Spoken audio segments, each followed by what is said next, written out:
Just outside Lancaster, Ohio, there's a long brick building sitting beside Granville Pike. 3 floors, long hallways, rooms stacked beside rooms, staircases connecting sections built and changed across generations, and behind it, a field that looks ordinary until you know what is underneath. Hundreds of people may be buried there. For nearly 2 centuries, this property has connected to people who needed somewhere to go. The poor, the elderly, the sick, the homeless, children, families, people dealing with physical disabilities, people dealing with mental and emotional problems, people who stayed temporarily, and the people who entered the institution and never really left. It started as a county poorhouse. Later, it became the Fairfield County Infirmary. Eventually, the residents were gone, county offices moved in, and years later they left too. But the stories about this place didn't leave with them. People have reported voices coming from empty rooms, a little girl appearing in a doorway, a woman dressed in 19th century clothing moving in the attic, footsteps, sudden cold spots, equipment that seems to fail for no reason. And mixed into all of these stories are names. Real names belonging to real people who lived and died there. But whether those people have anything to do with investigators' experiences inside Fairfield today or not, that's a different question. And this is a different episode for us because we have not investigated Fairfield County Infirmary. Not yet. We have never walked those hallways at 2 a.m. We have never placed a recorder in one of those rooms. We have never watched its cameras from the command station. We don't know how the building carries sound. We don't know how the floors creak or echo. We don't know which rooms actually deserve the reputations that are attached to them. So tonight, we're doing something we normally do before an investigation. We're building the case file. History first, claims second, and assumptions last. And instead of telling you what happened after No Lights walked through the doors, tonight, we're asking what we would do before we ever stepped through them. Because eventually, when we do investigate Fairfield, probably next year, we'll have something that we usually don't. Receipts. What did we think would matter? What claims did we take seriously? What areas did we think deserved coverage? What problems did we expect, and what did we think the building would give us? And then finally, when we come back afterward and find out exactly how much shit past Alex got wrong. Because legends are easy. Plans are too. But evidence has a tendency to ruin both. We are No Lights Paranormal.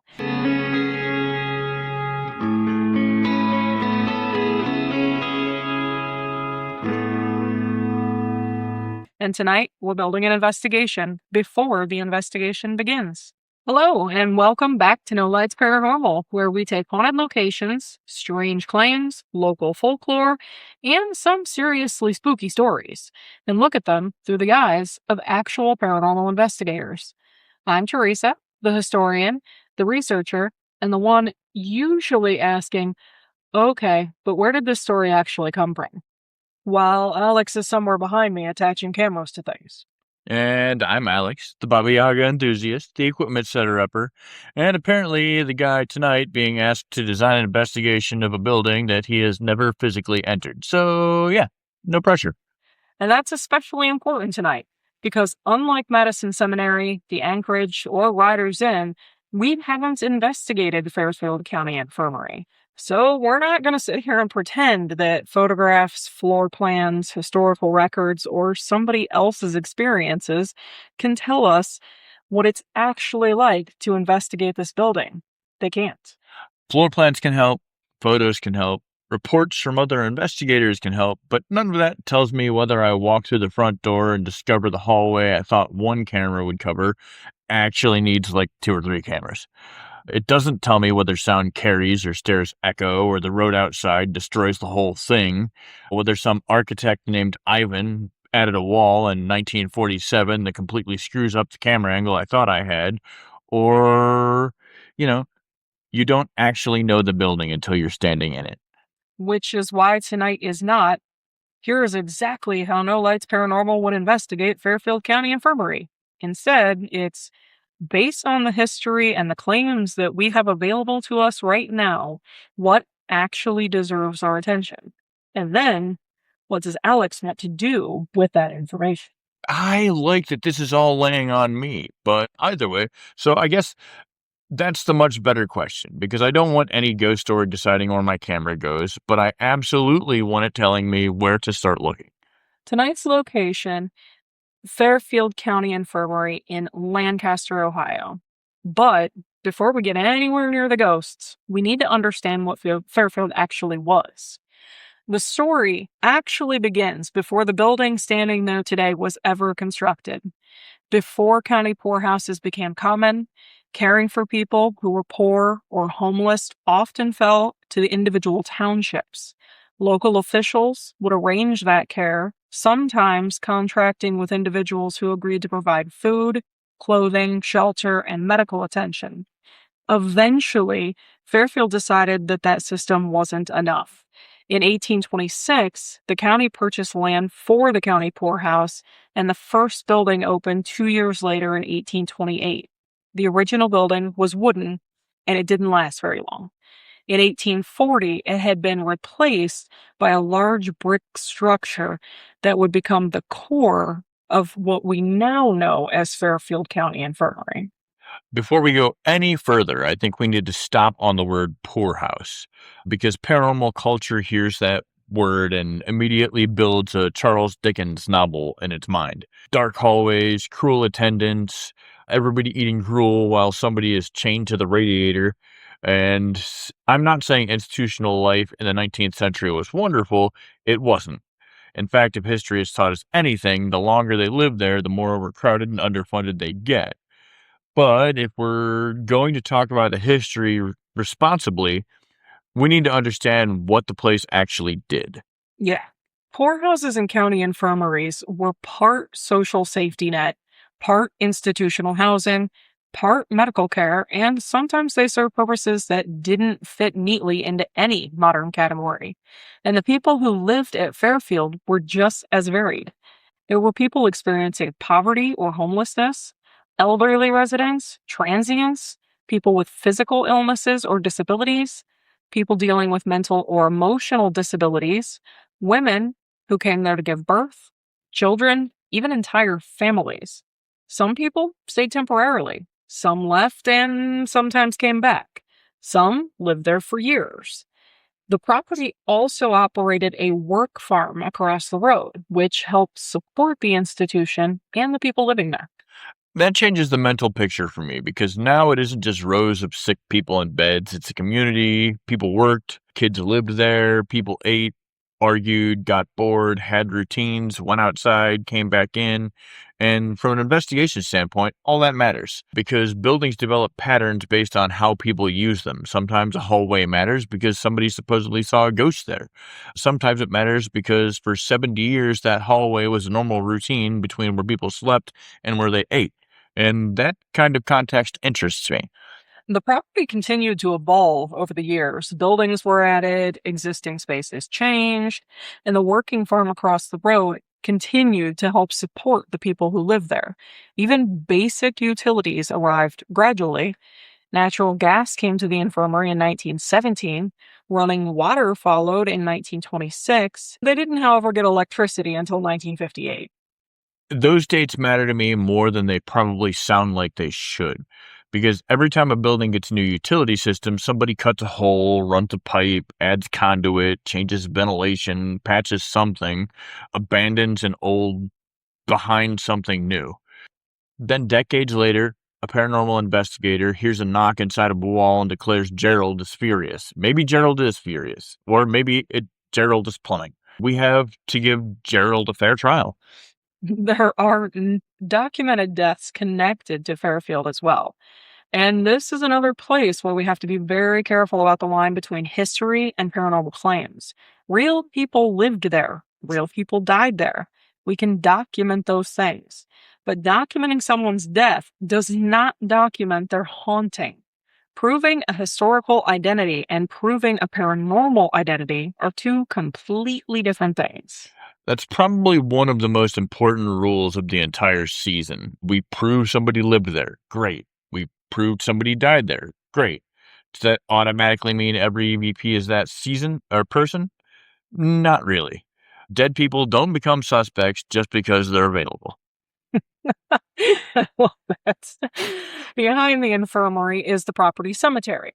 It was used for residents who died and were never claimed by their families, as well as unknown travelers and people who simply couldn't afford to be buried somewhere else.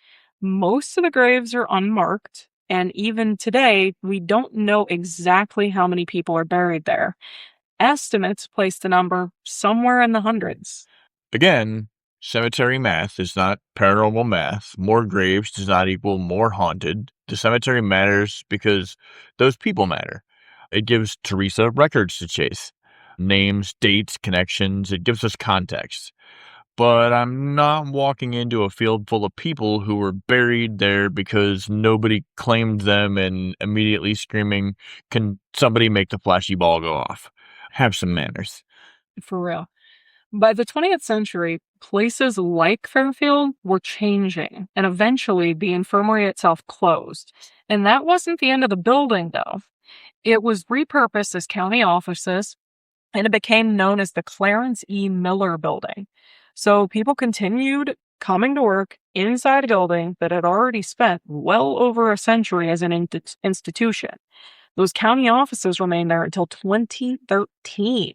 Then the building finally vacated. And that period interests me almost as much as the 19th century because 2013 is yesterday compared to the rest of history.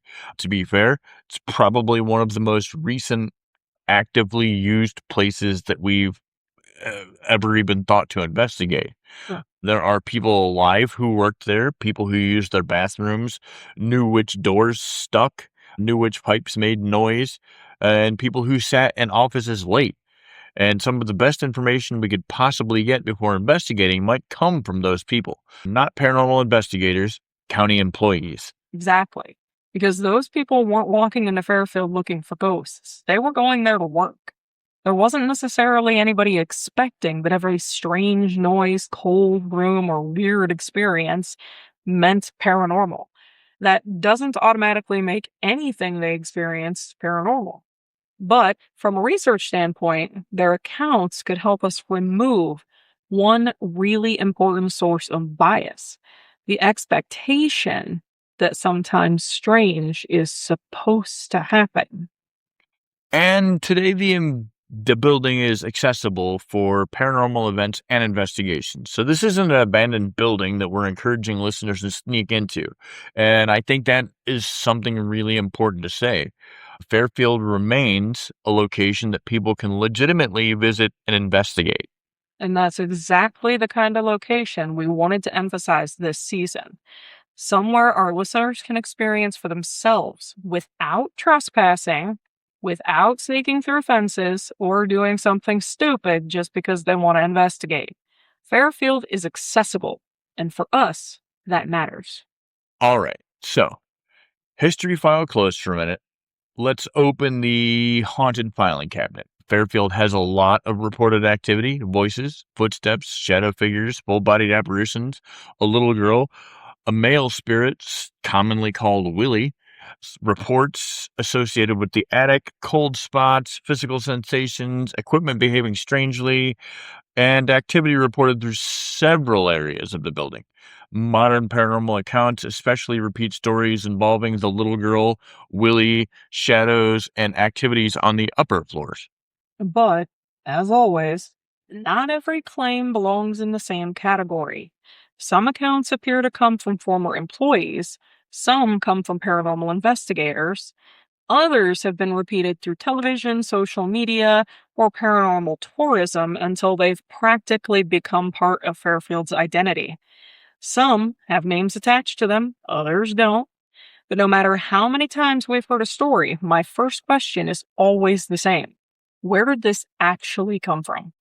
Because, let's be honest, repeated isn't the same as verified.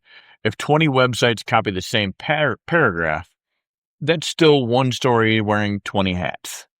One of the recurring claims at Fairfield involves voices. People have reported hearing conversations or speech where they couldn't identify anyone who could have been speaking. Investigators also frequently report capturing what they believe could be EVPs. Yeah, but where? There's always reports like these where I heard something or I saw something and didn't stop to remember where I was. Not even a general direction. And audio is where Fairfield immediately looks dangerous to me. Large buildings, multiple floors, large hallways, long hallways, which are prone to echo, staircases, potential vertical openings, rooms connected through decades of modification. That's either fantastic for audio investigation or an absolute nightmare, possibly both. So a voice claim interests me, but what interests me more is whether we can establish where that voice could normally travel from. Because we heard talking is just a claim. We heard talking in this particular room at this particular time, while every living person in the building was documented somewhere else. That's interesting. Exactly. Context does not make evidence less spooky. Context allows it to survive review. Another frequently reported claim involves a little girl. In modern paranormal accounts, she's sometimes called Susie, and stories describe either a childlike apparition or the presence of a young girl somewhere inside the building. Now, we do know something important historically. Children absolutely lived at Fairfield. That's documented. That's not part of a ghost story. But that's also where we have to stop. The fact that children lived here does not establish the identity of a particular apparition. And it definitely doesn't establish that an apparition called Susie was one of those children. So let me first say how much I hate names. And then I'll go directly into the fact that child ghosts are one of the easiest ways that investigators accidentally write the story by themselves. Do you want to play? Can you move the ball? Are you scared? What's your name? And before long, everybody is having a conversation with a 10-year-old named Susie because somebody on the internet called her Susie. Maybe, but if the original claim is simply a young girl was seen, then that's where our investigation should start. Not with a full biography we fed into the rooms ourselves. Another name that comes up repeatedly is Willy. Paranormal accounts commonly associate him with the second and third floors. But once again, a repeated paranormal identity and a documented historical identity are not necessarily the same thing. If we can trace Willy to an actual person connected to Fairfield, great. That's something I want to research. But until we can do that, the fact that the name appears over and over tells us something about the story. It doesn't necessarily tell us who or what is responsible for the activity people report. This is where I get cautious. A named spirit can be useful. It gives you a search term. It gives Teresa something to research.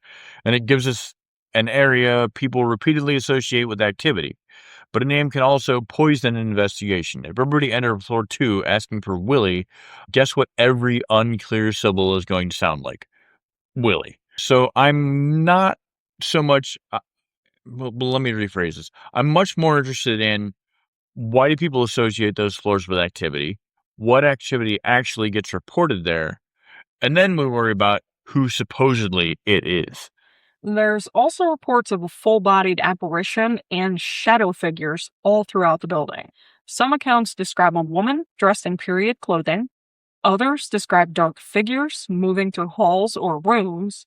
And with visual claims like these, the details matter. Where was the figure seen? Was it always in the same hallway, the same doorway, moving in the same direction? Because the more specific and consistent those reports become, the more useful they are when we eventually try to investigate them. Visual claims get interesting when they're specific. People see shadows here. Again, where? Which hallway? Which doorway? What direction? What time? Inside or outside the room? Was there an exterior light? Was anybody moving? Because somebody consistently sees a figure crossing the same doorway, and now I can test something. The claim is just shadows happen everywhere. Congratulations. You have darkness. The attic is another area that comes up repeatedly in paranormal accounts. People have reported shadow figures, uncomfortable physical sensations, and other unexplained activity there.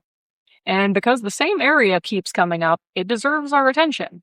But its reputation is also exactly why we need to understand the environment up there before we decide what any of those experiences actually mean. The attic is exactly the kind of place where I want paranormal claims and environmental testing happening together. Temperature, airflow, wildlife. We've literally gone in attics where there's like raccoon shit.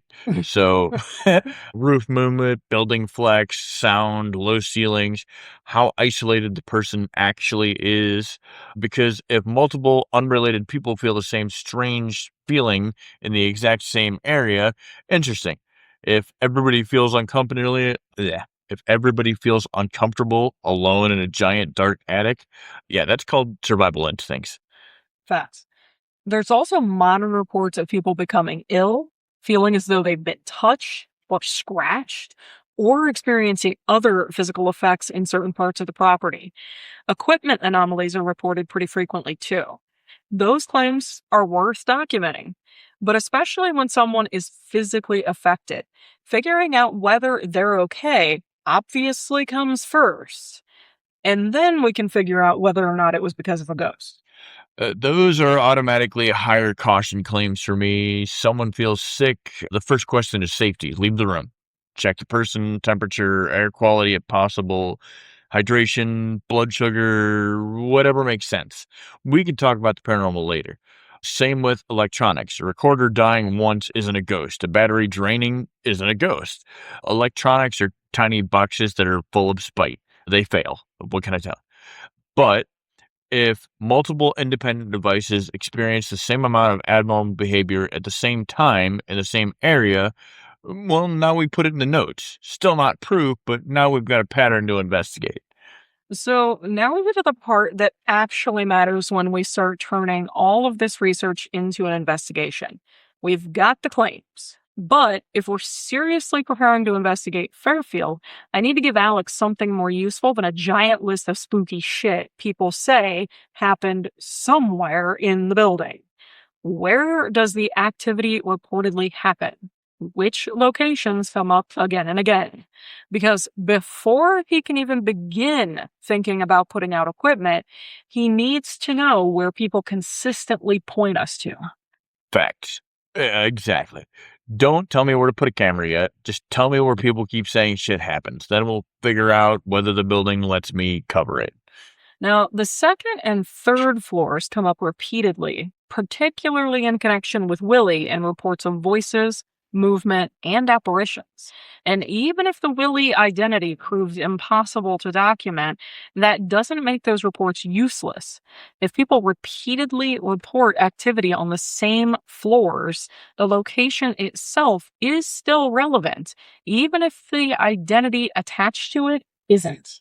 That's the distinction I care about. I don't have to believe Willie lives on floor 3 to believe floor 3 deserves a camera. The claimed location survives even if the claimed identity does not. And that's useful. The little girl reports deserve attention too. But before I'm willing to call this a hotspot, I want something much more specific. Which doorway? Which corridor? Which floor? And most importantly, where did the earliest account we can actually trace place that figure? Because if we can narrow the original claim down to a specific location, then Alex has something he can actually cover, and the rest of us have something that we could test. Absolutely.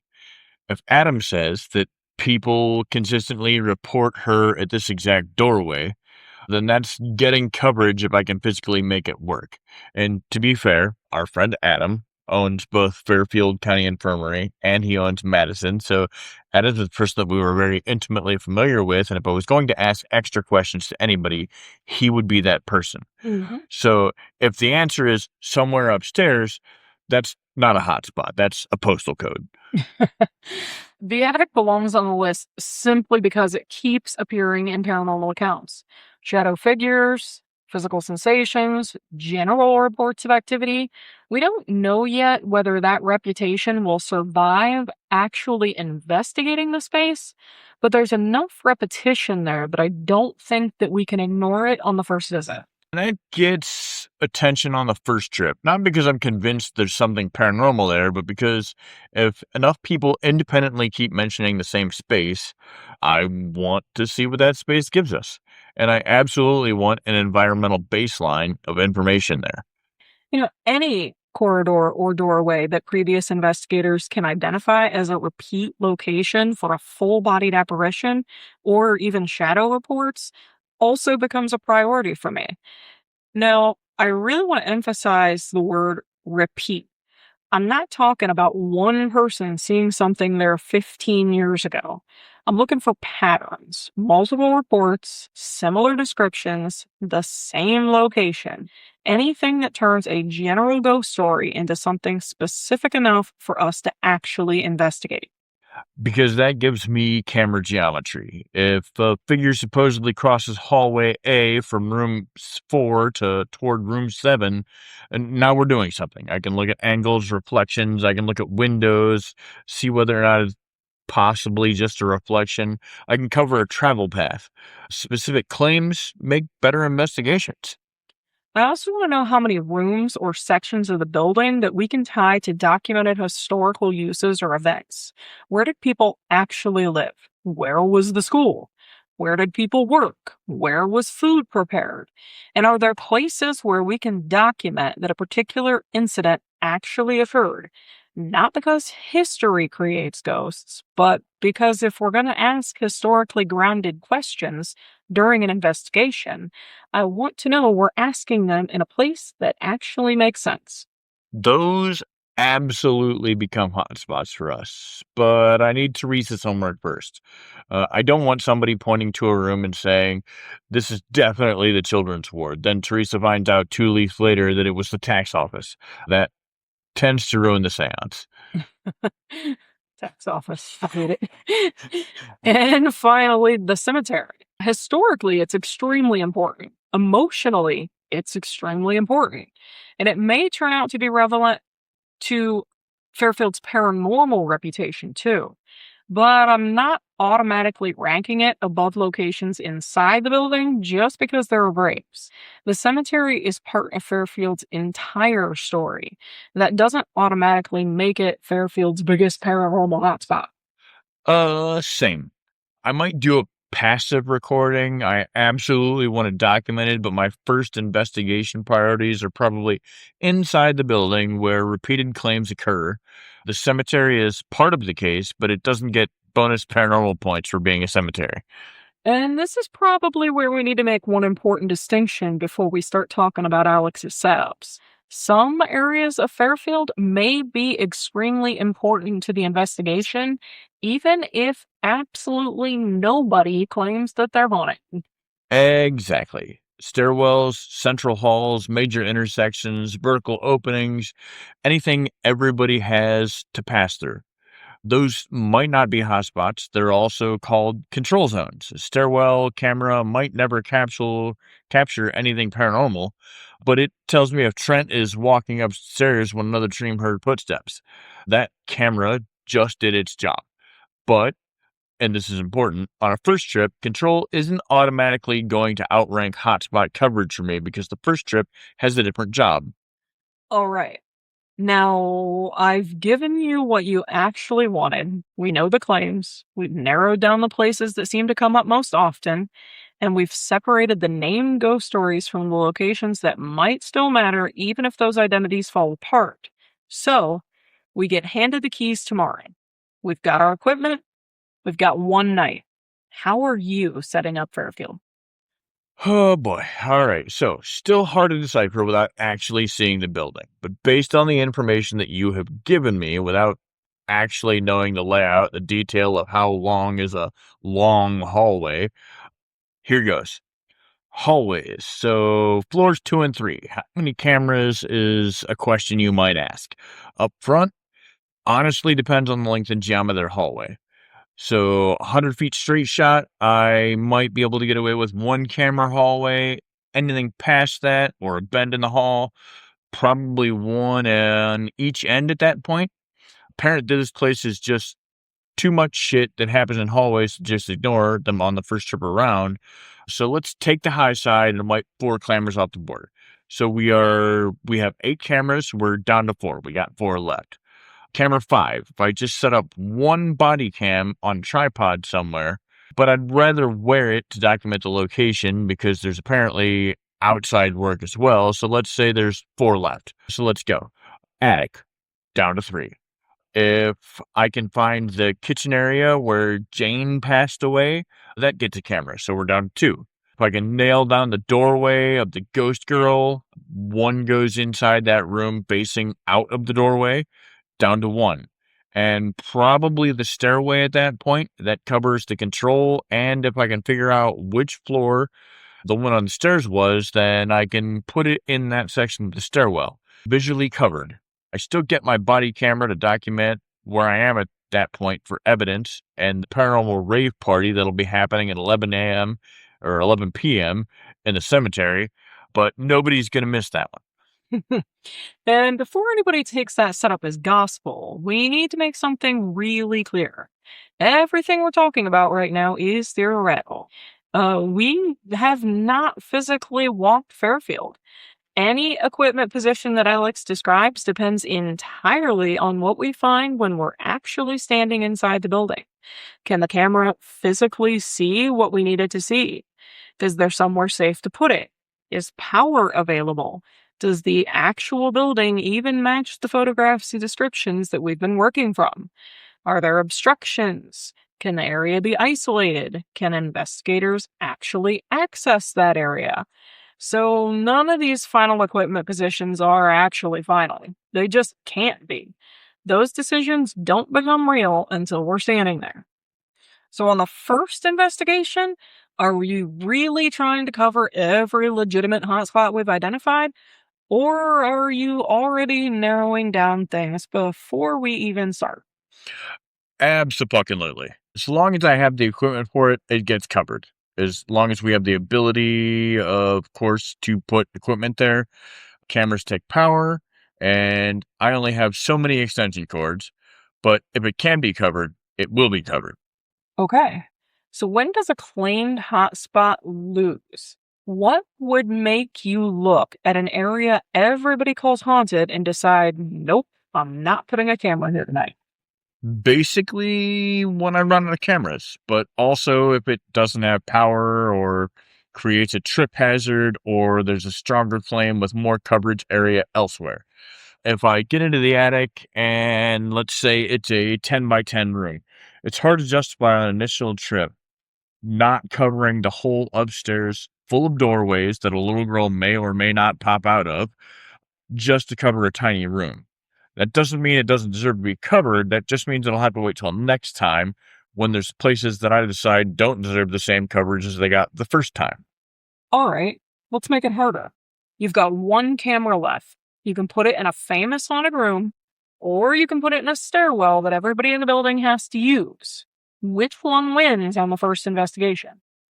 Honestly, depends on the room. 9 times out of 10, on the first trip, the room gets it. But with this building, it just so happens that one of the hotspots is a ghost on some stairs. So that camera can do 2 things at once. That said, if the room sounds and looks intriguing, then it'll go there first trip. Stairs on a return trip for the same reason. It can be a controlled camera too, but what was that noise? Oh, Matt was on the stairs. And that gets us into something we really haven't talked about much this season. There's a difference between investigating a location for the first time and investigating somewhere we've already been 3, 4, or 5 times. Because on the first night, we don't actually know which parts of the building deserve the most attention yet. But when we come back, we do. And so how does your strategy change between the first investigation and the return trip? All right. So on a first investigation, our priority is discovery. You don't yet know which parts of the building deserve a narrowed scope, so you weight coverage heavily. If there are 6 legitimately reported hotspots and you can physically get cameras and audio into all 6, then you try to cover all 6.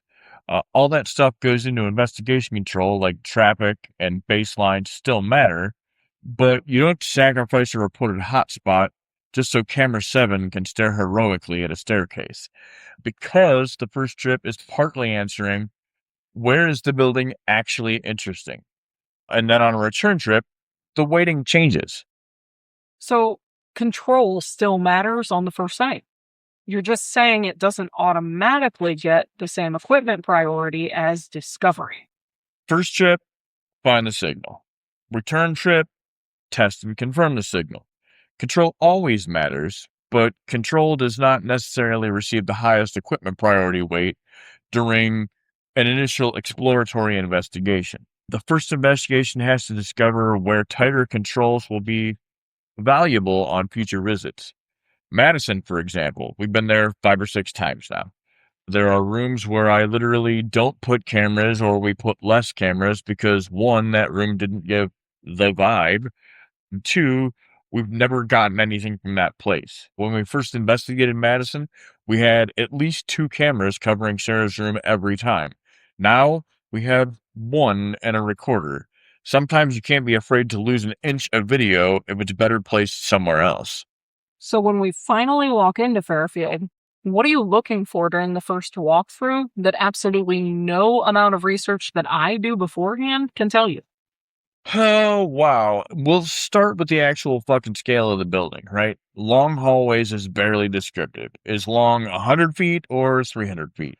Because they're both long to me, but one is obviously significantly longer than the other. Obviously, my first walkthrough is always electrical outlets, goes without saying. But the other thing I pay attention to a lot more is building geometry. We have 2 wireless DVR systems. The signal on those doesn't go hundreds of feet through the concrete. Is it like Madison, where I'm going to have to split up 2 teams, 2 wings, and end up with 2 command stations, or on for the screens? Or is it like Anchorage, where I can put all of my screens in one single room, and all the things I'm constantly looking at are still there? Okay. Worst case scenario. We've identified twice as many legitimate hotspots as our equipment can cover. Now, how do you decide what makes the cut? That's happened. Let's not pretend like it hasn't actually. It hasn't. Actually, remember our first trip to Waverly, 1 wired DVR, 4 camera system, 1 equipment setter upper, swapping floors on the cameras every hour and a half to 2 hours. But to the point of your question, I'll refer back to a previous answer. I'm going to cover the hotspots that cover the largest portion of the building first. Willy got lucky this time. 3rd floor hallway. That sounds bigger and like more area than a small room. Before anybody actually starts investigating, how much baseline testing are you doing on that first walkthrough? That's a no-brainer. When you don't have the extra equipment to make the environment more controlled, the walkthrough and the baseline becomes 10 times more important. Trent will be banging on pipes. I will be running down the 2nd floor hallway while you guys are still downstairs, just to get as many baseline sounds as I can. Debunking the noise. And what about EVP sessions? We spent all this time talking about Willy and Susie. So are we walking straight into Fairfield and immediately calling those names? Abso-fucking-lutely not. I think we've covered that part enough now. Besides, wouldn't it be fun if Willy pretended to be Carl and really just throw people off when they read about it or heard the EVP? Like, hey, I'm Carl. All right. Before we close this one, I want receipts because right now we haven't been there. We don't have personal experiences influencing what we think matters. We don't have evidence we've already captured steering us towards one room or another. All we have is the history, the claims, and what we think we know sitting here at our dining table tonight. So let's put some predictions on record. And whenever the No Lights family finally investigates Fairfield County Infirmary, we'll come back to this episode, find out what we got right, and what went directly into the burn barrel. Future me is already fucking irritated. Let's do it. What do you think will be the biggest operational problem at Fairfield? Well, I predict that everyone will listen for about 5 minutes, and then everyone will have a new place where excitement happens, forget to use radios, throw the doors off the Jeep, and go 80 miles an hour, and I'll just be standing there sighing. Which recorded hotspots do you think are going to matter the most? Hard to say. I want to improve my odds by saying a hallway. Why? Because we don't know what doorway, but I bet it's found in a hallway. We have no idea where Jane caught fire, but I bet that's attached to a hallway. Guess where most stairs dump you? A hallway. So apparently, our guy Willy is there. Hell, that's half the claims. I call the hallway. Now, let me flip this around on you. Which famous hotspot do you think has the best chance of disappointing us? Honestly, the attic. Not because I think that everybody who's experienced something up there is wrong, but we've already listed a whole bunch of completely normal reasons that an old attic could make someone uncomfortable. There's temperature changes and airflow and wildlife and roof movement and the building flexing and really weird acoustics. And to top all of that off, people are already expecting that attics are going to be creepy. So, if I have to pick one famous area that we walk into and discover has much more ordinary explanation for at least some of its reputation, I'm calling the attic. So, what environmental problem do you think we're going to discover after we get inside? Discover? After we get there? Ha! How's all of them? But realistically, if I were to have to pick one, sound contamination. It's always the number one problem at old buildings. So, that being said, what kind of evidence do you think Fairfield is most likely to produce for us? I still say audio, absolutely. Maybe it's going to be EVPs, maybe unexplained voices, maybe even footsteps. But with the number of voices that are reported there and the amount of attention that we've already given on how sound might travel through this building, I think that audio is where we're most likely to come home with something that makes us stop during the evidence review and go, okay, what the hell was that? Whether it survives debunking afterward, that's a completely different question. What part of the theoretical setup do you think is going to change first after the walkthrough? Let's see here. Either not much or most of it. Old buildings love giving me a plug where they're the least useful, and it's always the plugs right where I want to put the camera that are the half of the plugs that don't work. Facts. Let's go back to the attic. Once we've actually measured the environment and spent some time up there, do you think that its reputation will survive? I think we actually have had pretty decent lucks in attics in the past. And I don't give attics any more credit than I give basements because, hey, thanks, horror movies. Everybody thinks one or the other is creepy, but honestly, we usually have pretty good luck in those places. So, provided it's actually accessible and usable, I bet it holds up. No scientific reason, just a hunch. So, that said, let's see here. What happens to named spirit stories after you dig deeper? Do Willie and Susie get historically stronger, weaker, or do we end up with a question mark? Honestly, that really is a giant question mark. My prediction is I don't know. I think that there's probably more history out there surrounding the people who actually lived at Fairfield. More children, more residents, more names. Maybe even people whose stories line up with pieces of the folklore. But Willie and Susie specifically, I think the deeper I dig, the harder it's going to become to prove that those names belong to the entities people say that they've encountered. I would love for those records to prove me wrong, but right now, I'm calling folklore stronger than identification. More stories are a great thing to measure for certain things, but names honestly don't matter very much to me. After a lot of careful, as I get consideration, I'd almost rather go in knowing as little about the stories too. For me, I just don't want my brain to have any excuse to try to do any self-matrixing. So, do you think that one of the areas we've barely talked about tonight becomes important once we're actually inside? Absolutely the fucking cemetery. Listen, you know my feelings about cemeteries. I can fall asleep in them. They're peaceful, quiet, no reason to be haunted from a ghost standpoint. Just my luck, that will be the hoppingest fucking place all night long. I'm calling it now. I love it. So, okay, last one. What do you think we're most likely completely wrong about? How about probably fucking all of it? I love it. I'm here for it.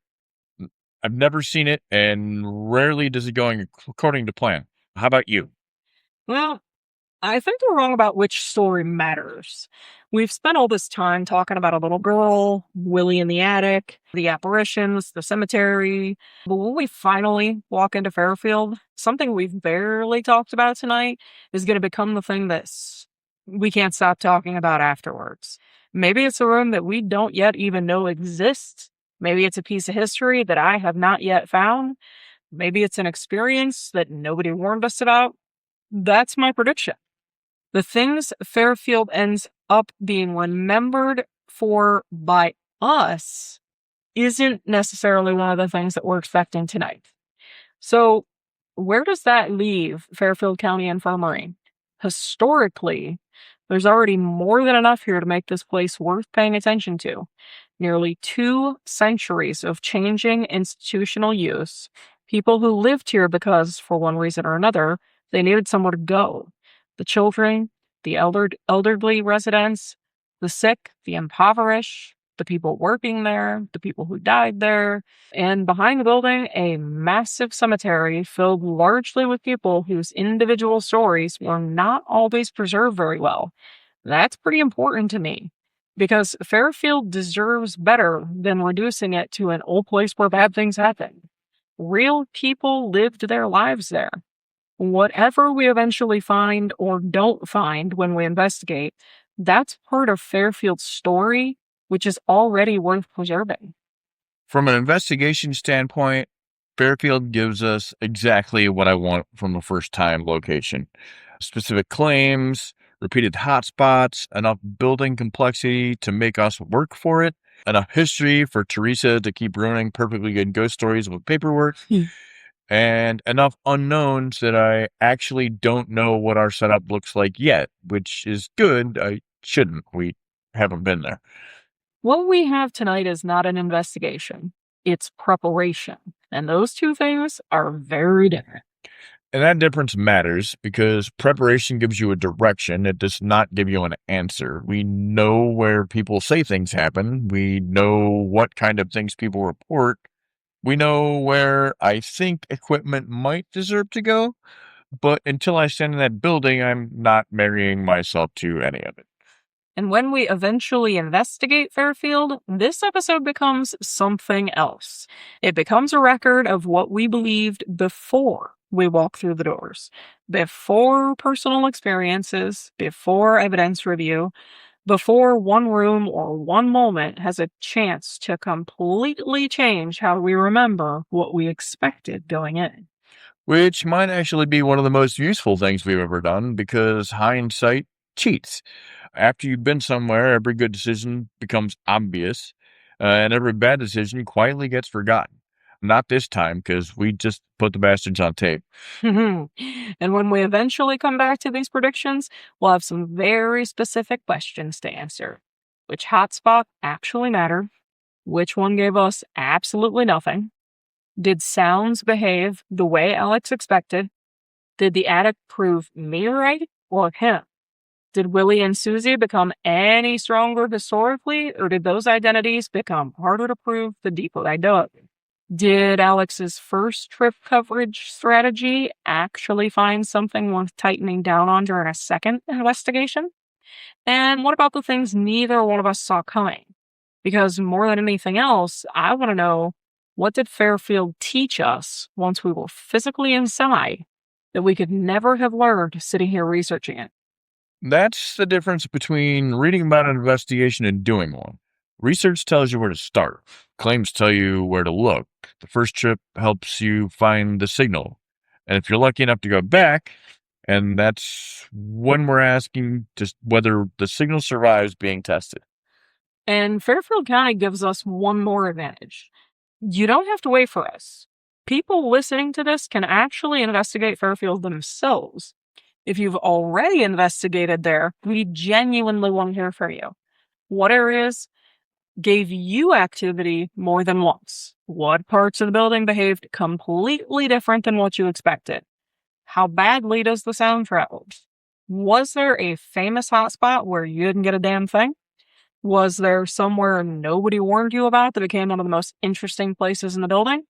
And especially if you worked inside Fairfield during the county office years, or you know someone who did, we would really like to hear from you. I don't just mean ghost stories. I want the normal stories too. Which doors moved on their own because they never latched properly? Which rooms were always cold? Which pipes made noise? Where could you hear conversations from the next floor up? Was there areas that employees already considered strange before paranormal investigators ever showed up? Because those stories, they give us something incredibly valuable. They give us a baseline for what this building was like when nobody was trying to make it haunted. And the better we understand what Fairfield does normally, the better chance we have of recognizing when it does something that isn't normal. And if you investigate Fairfield before we do, feel free to steal the plan. Just don't blame me if camera 3 ends up staring directly at a wall because the internet photos lied. You can find No Lights Paranormal on Facebook, visit us at nolightsparanormal.com, or reach us through any of our social media pages. And if you've got a Fairfield story, please send it to us, because every investigation starts with a question. Sometimes you ask it before you ever walk through the door, and sometimes you ask it long before you ever get there. Thanks for spending some time with us tonight. Keep your recorders running, keep your notes honest, and until next time, don't fuck with the Baba Yaga. Nah.